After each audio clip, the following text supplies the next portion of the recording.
የጓደኛ ማቾቹ መጨረሻ። ሰላም አለይኩም ወራህመቱላሂ ወበረካቱ። ድና የተከበራችሁ የሙሰላሐዲን ዩቲዩብ ቻናል ቤተሰቦች እንደምን አላችሁ? በያላችሁበት የዓለም ዳርቻ ሁሉ ሰላማችሁ በጽጽት ይበል። ሀገራችን ኢትዮጵያንም አላህ ሰላማን ይመልስልን።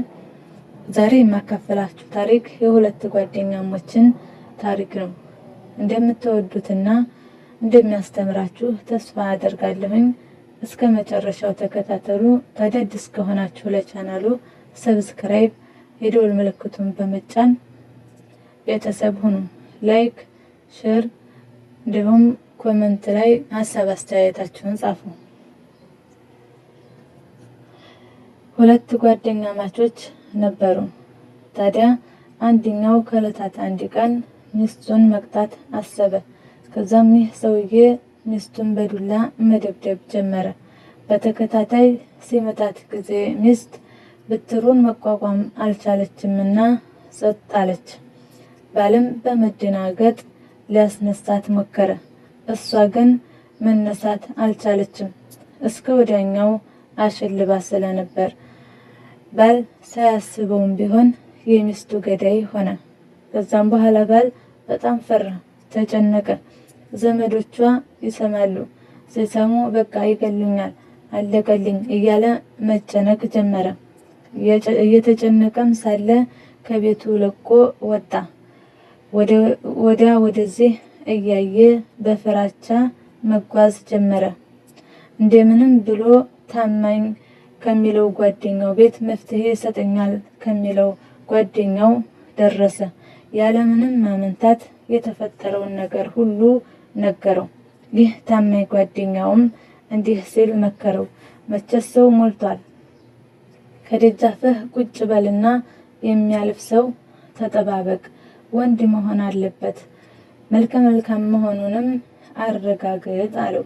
ከዛም ወደ ቤትህ ጋብዘው፣ እንግድነቱን የፈለክ መስለህ። ከዛም ወደ ቤትህ አስገብተህ ግደለው ሲል ጓደኛ ለጓደኛ መከረው ማለት ነው።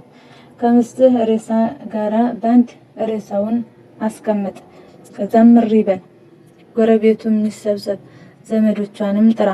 እንዲህ በላለው፣ ሲባልጉ አገኘኋቸውና መቋቋም አልቻልኩም፣ ገደልኳቸው በል አለው። ጓደኛው በሰጠው ሐሳብ ተስማማው፣ አደነቀው። ከዛም ከደጃፉ በር ቁጭ ብሎ መጠባበቅ ጀመረ። መልከ መልካም ወጣትም ሲያልፍ ተመለከተ። ልክ እንግድነቱን የፈለገ መስሎ ከቤቴ ካልገባህ ብሎ ችክ አለ። ምሳ አዘጋጅቻለሁኝ፣ በፍጹም ሳትበላ አትሄድም ብሎ ይለምነው ጀመረ ገዳይ። ይህ መልከ መልካም ወጣትም ደግሞ ሲለምነው በጣም ሲበዛበት ጊዜ እሺ ብሎ ገባ። ከዚያም ያ መጥፎ ሐሳቡን ፈጸመ። መጮህ ጀመረ። ጎረቤቱም ተሰበሰበ፣ ዘመዶቿንም እንዲመጡ አደረገ። ገዳይ ባልም የፈበረከውን ውሸት እውነት በማስመሰል ለዘመድ ወዳጆቿ መተረክ ጀመረ። ጎረቤትም እጅ በአፍ ጫነ። የሚስት ዘመዶችም በማፈር አሉ፣ ደግ አደረክ አሉት። ልጃቸውን ይገላል ብለው ስላላሰቡ። ከዛም በልጃቸው ስራ ተሸማቀው አንገታቸውን ደፍተው አፍረው እንዲሄዱ አደረገ። ከዛም በኋላ ሁሉም ተሸኝቶ ሲያለቅ ዜና ታማኝ ጓደኛ ቀረብ አለ ወደ ገዳይ ጓደኛው። እንዲህም ሲል ጠየቀው፣ ያልኩህን በስርዓት ነው የተገበርከው አለው። የተገበርከው ሲል ጠየቀው። ገዳይ ጓደኛም መለሰ። ጓደኛውንም ማድነቅ ጀመረ።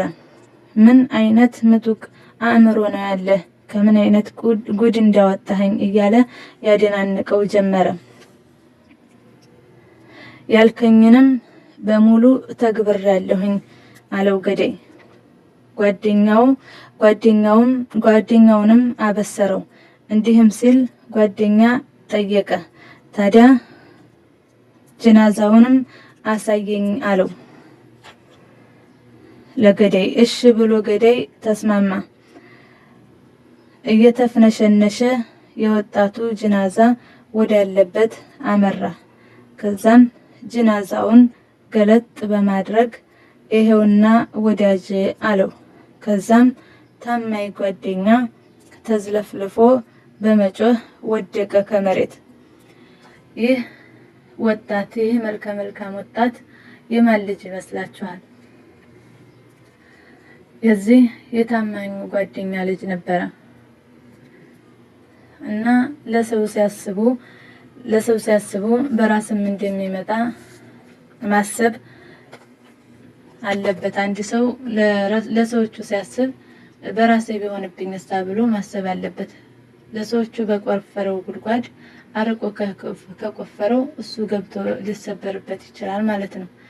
እንደዚሁም ደግሞ አንድ ሰው ለሰው መጥፎ ነገር ሲያስብ በእኔ ላይ ቢደርስ በቤተሰቦች ላይ ቢደርስ ብሎ ማሰብ መቻል አለበት።